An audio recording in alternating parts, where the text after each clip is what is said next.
For millions of students around the world, attending university is a time to not only learn but also socialize. For some, a time to be carefree. But for many, making it through university depends on whether or not they have a meal every day. ZEKANI is a postgraduate student at the University of the Western Cape. Every month he collects a parcel of basic necessities like rice and canned vegetables. He says without these donations he would have nothing to eat. Student hunger is one of the contributors to many students that are going through depression, because you're here to study and everything just becomes very oppressive, that you're trying to study to get your grades and yet you can't really achieve that in an empty stomach. Nearly 80% of students at this university fund their studies through government financial aid or study loans. Once their fees are paid, there's little money left to pay for accommodation or buy food. According to government statistics, unemployment and poverty are highest among the youth. Many of these students are the first in their families to attend university, many of them poor. This is not a problem that is relevant to South Africa alone.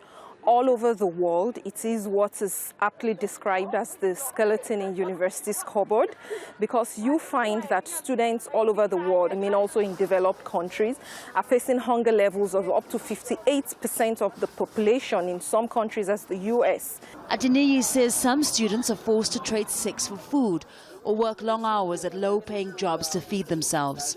Here at the University of the WITWATERSRAND, about 4,000 students are given hot meals every day and hundreds food packs every month.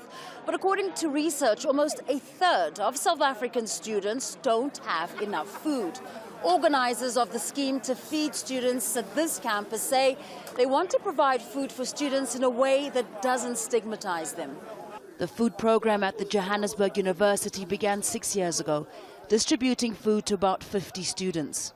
Initially, it was considered, if you like, a band-aid problem.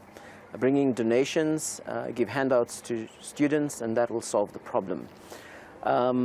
We basically advanced an approach through a signature, 8,000 signatures, petitions, a march for hunger, and so on, and demanded a space of dignity for students at this university.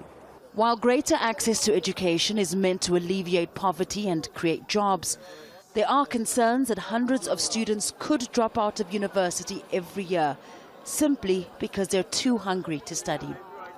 Fahmida, Al Jazeera, Johannesburg, South Africa.